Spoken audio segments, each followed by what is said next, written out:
I worked with the school district for a number of years, and which they were really good to me. Right, my family was raised here, and I wanted to be here.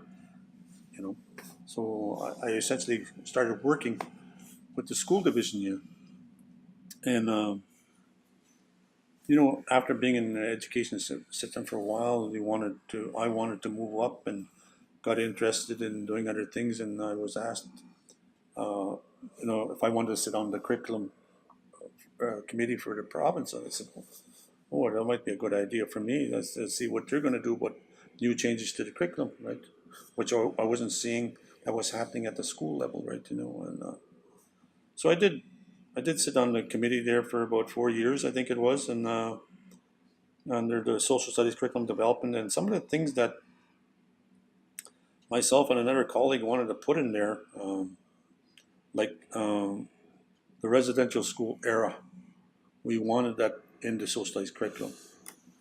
Something that was something that had a drastic effect on the indigenous people in this country, not only here but other countries around the world.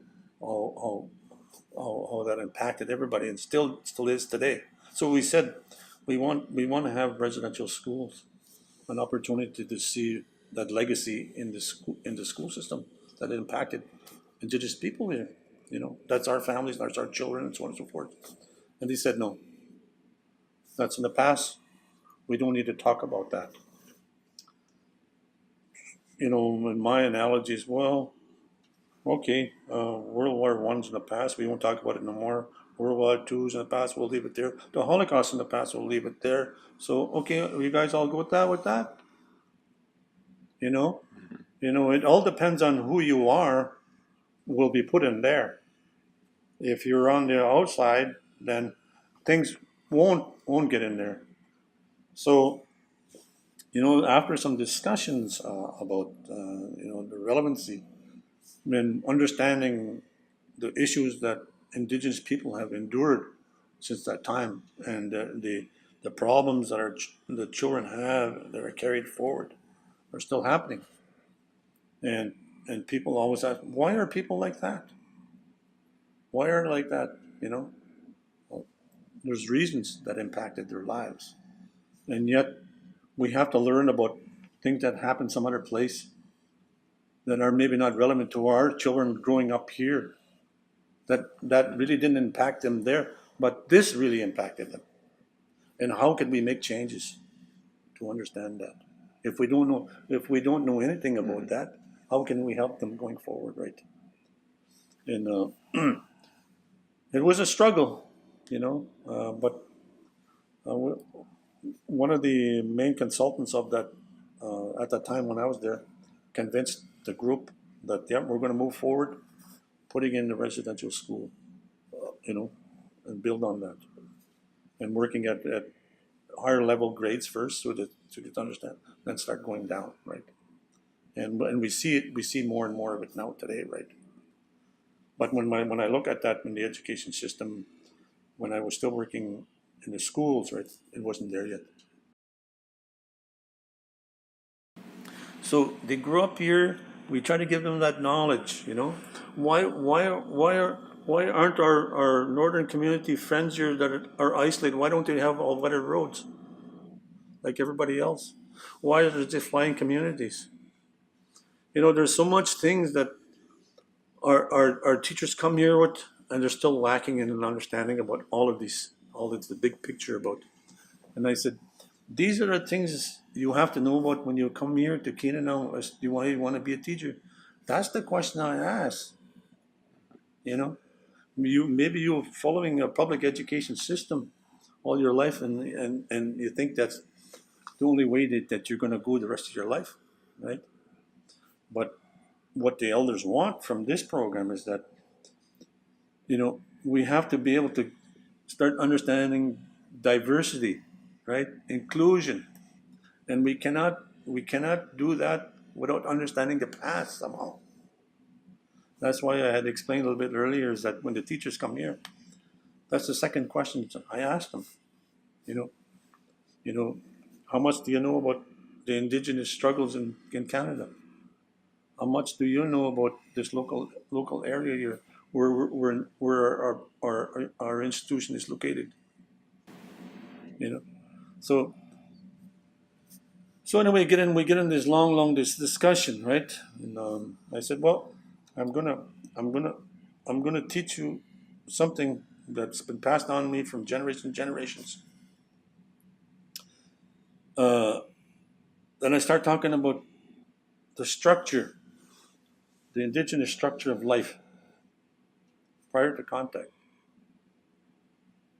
right? What it was like, and what the elders know what it was like. Our elders that look after us here at UCN, Council of Elders, know about that, and how people lived their life a long time ago.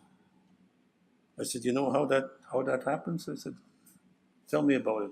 So I know that yeah, we're on the right track, and nobody could tell me. So I draw them a diagram, right? It's a diagram. It starts out from the 7 stages of life.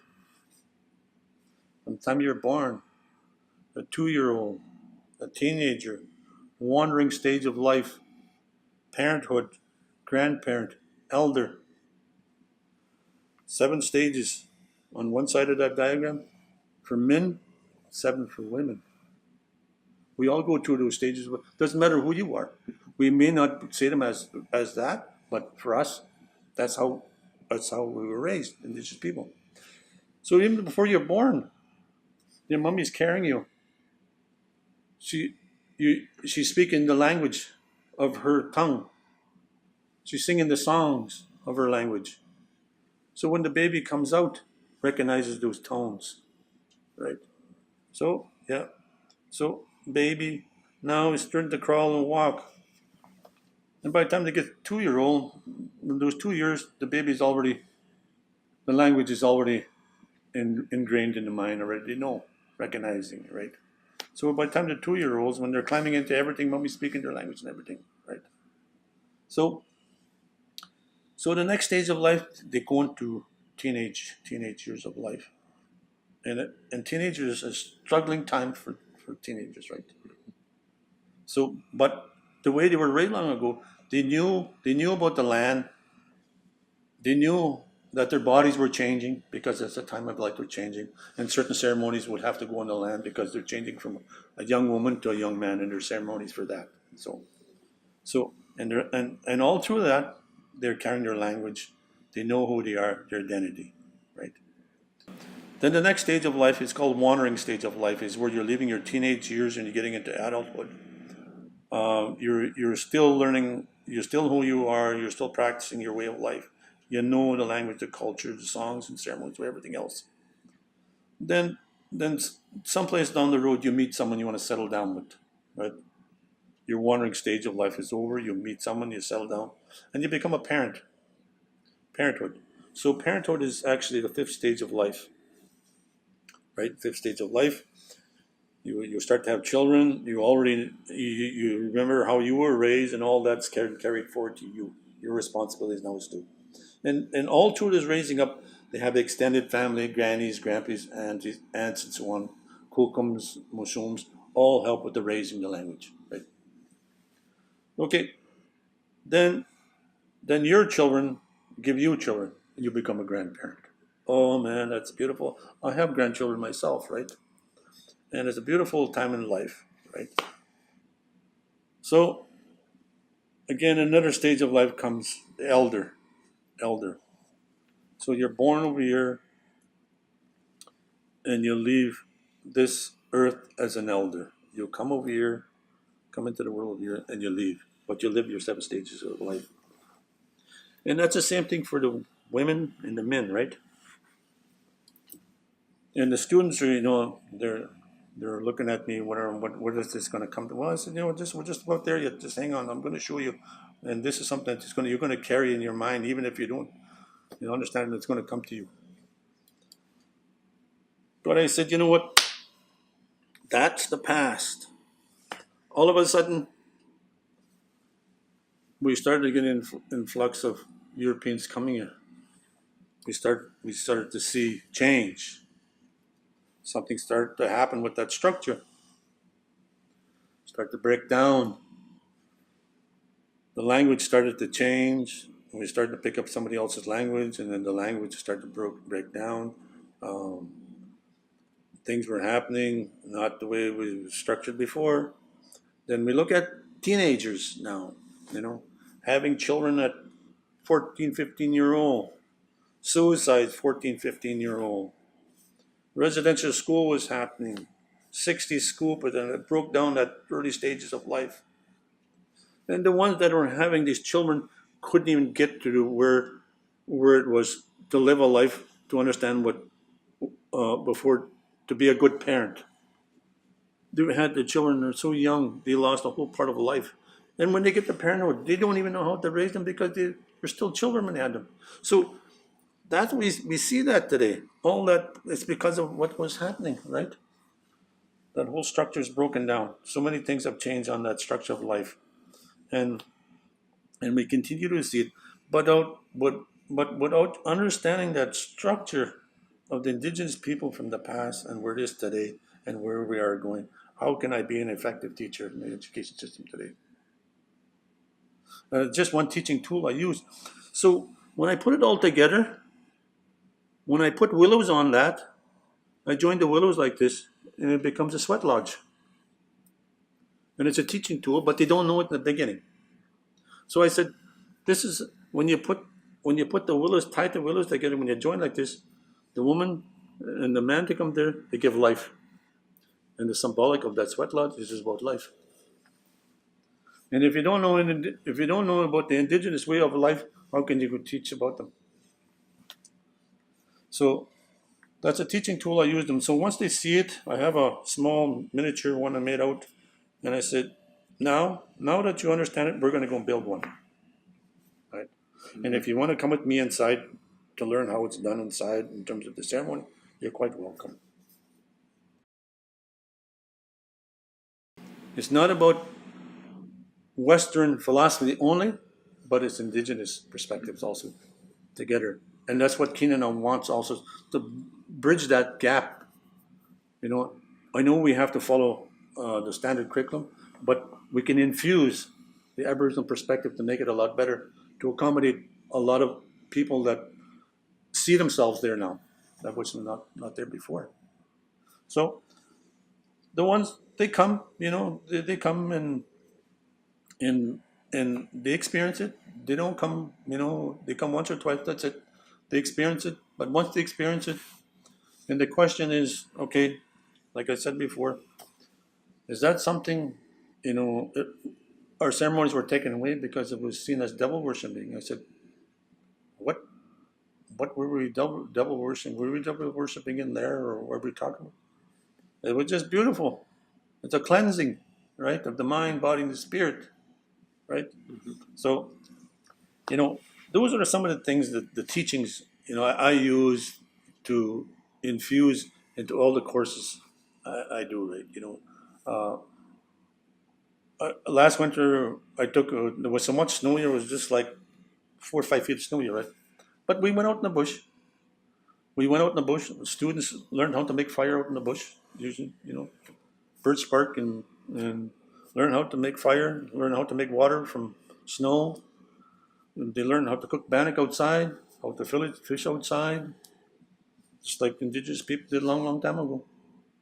We went and snared rabbits and snowshoed and whatever. Then we had our sharing circle when it was over.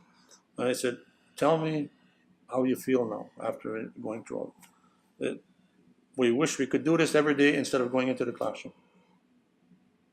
You know, it's a different type of feeling. I think that the students feel when they could see what you're talking about, and actually doing it instead of just talking about it. Much the same way, much the same way as the school district of Mr. Lake. When we bring the kids out, they just have such a wonderful time. But at the end of the day, they don't want to come back. They enjoyed the land, the nature, the people out there, the elders. We all work with them in one shape or form, but it is a beautiful time for the kids to come out and actually see something they're missing all their life, right? And I remember when we were going making the connections here, right? Like us and them working together as partners. Is that um, they were saying, well, we can't take the bad kids out there because they're just going to be whatever, right? They're going to crazy. Well, they're the best students when they get out there. We don't hear nothing from the kids but playing, enjoying, and respectful, right? It's a totally environment from being in that square box, right? But this is what Kenanow is all about, right? For me, is giving back what the elders have passed on to me about living in a good way. Who do you always see when the institutions? Who are your professors, right?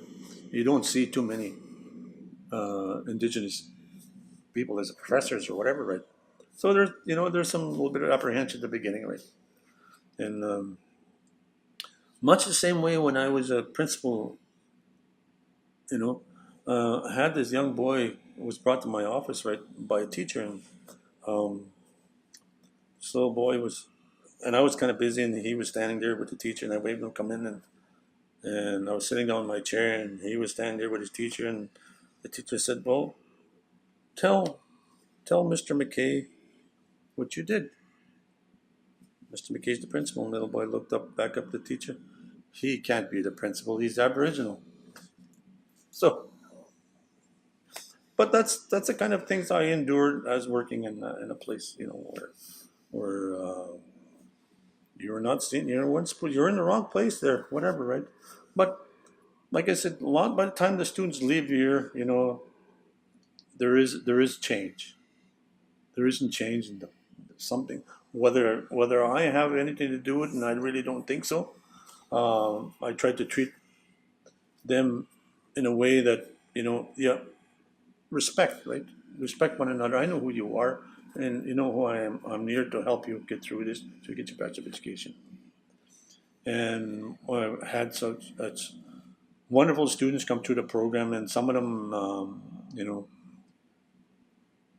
do a little bit more, and you see a little bit more, right? And the student that I'm talking about, he,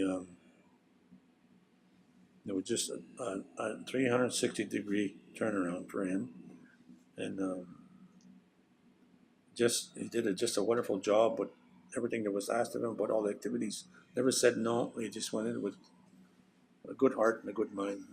That really helped me see how much he was understanding and where he needed to be when he goes into the education system. He was going to go with a different frame of mind. That yeah, it can reach all students, right? Uh, and that's basically what we need to see in society today, right? Education system that reflects diversity, inclusion. Everybody should be part of the curriculum.